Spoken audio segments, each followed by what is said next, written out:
セルに色をつける方法について説明します。セルを選択し、ホームタブの塗りつぶしの色ボタンを選択します。右側の下向き矢印をクリックすると、好きな色を選択できます。例えば、緑色を選択します。このようにセルの色が変わります。別の色を選択します。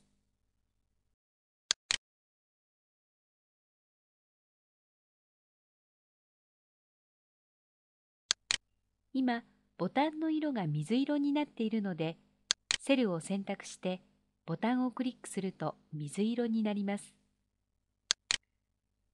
セルを選択して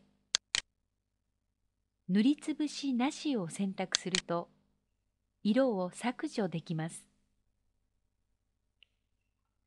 次に文字の色を変更します。